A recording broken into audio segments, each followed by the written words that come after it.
Sir Paradise, Picking Paradise, and it's Tuesday, tip of the day, and kind of going into it all crazy.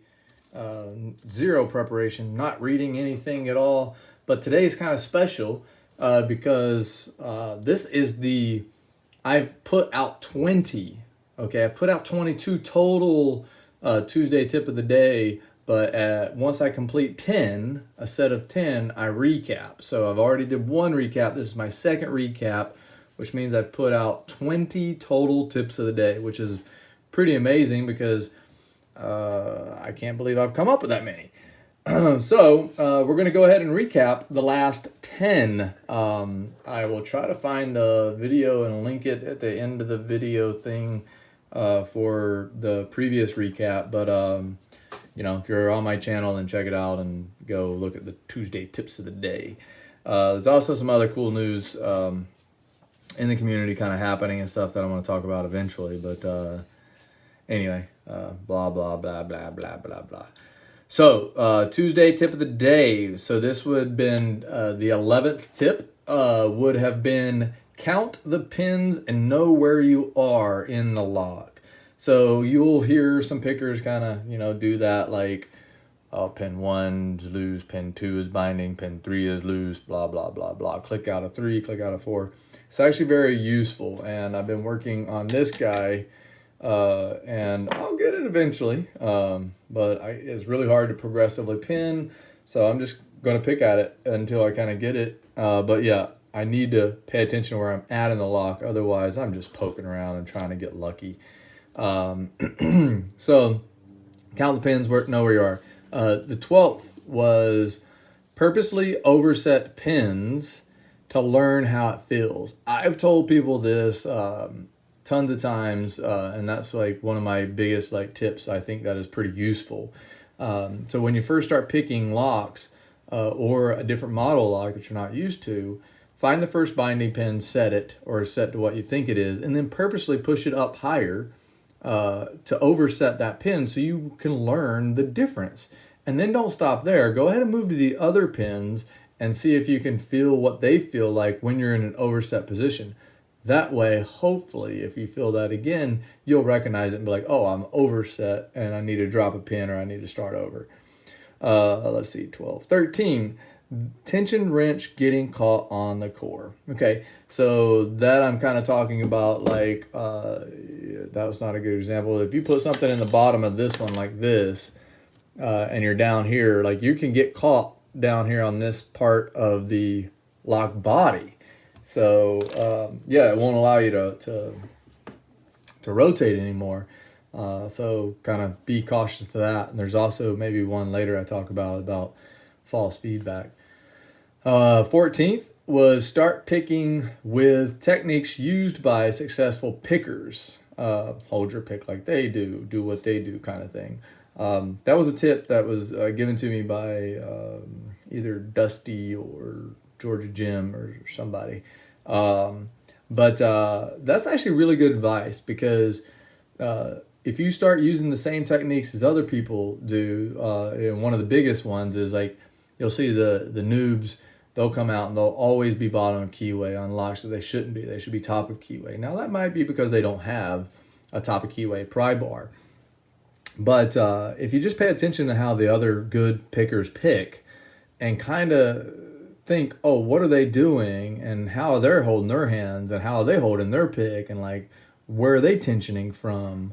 What's their approach? Are they going to the back first or back to front? And, so you can kind of get a long way by kind of copying or mimicking some of the more talented pickers. I need to listen to that. I could definitely be picking some more black belt locks.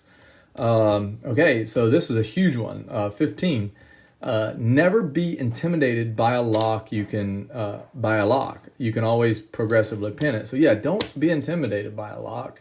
If it's kicking your butt, then just go ahead and gut the thing and start, put in 2 pins and put in 3 and then 4 and progressively pin it. But some of these locks can be easier, so don't be intimidated by them. You can get it. I'm not gonna lie, sort of intimidated by this guy.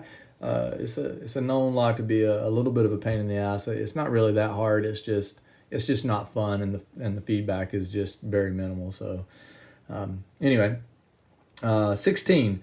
It's a great one. I don't know if you guys can read. Every LPU black belt started out struggling with basic locks, even if they won't admit it. So yeah, some guys just make, like picking these really high advanced level locks seem easy, but like, come on, you've either learned the lock extremely, or you know that one specific lock, like, you're not walking up to a Sergeant Kesso or a Twin in the wild, or an ASA 700 in the wild, and gonna have really any success picking it. Like, you just want to drill it probably. So yeah, just keep that in mind, everyone. So that was 16. 17, false counter rotation by wrench and or warding. So yes, when you're bottom of keyway, your pick can be pivoting off your tension wrench, and that can create some false feedback or false counter rotation. You could also be top of keyway, and then you could be prying off of the warding or prying up on the warding, and that will create the core to move a certain way, and you'll think that it's counter rotation, but it's not. You're just hung up on the warding or your wrench. So that was 17. 18. If you guys watch me, and I would imagine if you're listening to me talk right now, you probably watch my picking videos. I do a lot of like rocking and kind of rotating kind of motion as I pick. That's just explained for how I kind of feel, and I'll move around the pins like this, and I kind of get that feeling. And then the twisting is so the tip of the pick, the tip of the tip of it kind of will move around the warding, so that way it's not getting hung up on warding. I'm definitely not as good or as precise as some of the really, really great pickers who move through the lock. Those are the ones who I kind of like look up to. They can move through the lock very precisely, and they understand their each pin and what state it's in, and they're really good about determining that and then just working methodically through the lock. Norlin, Michael Gilchrist, he does that extremely well, as do some others, but he comes to mind.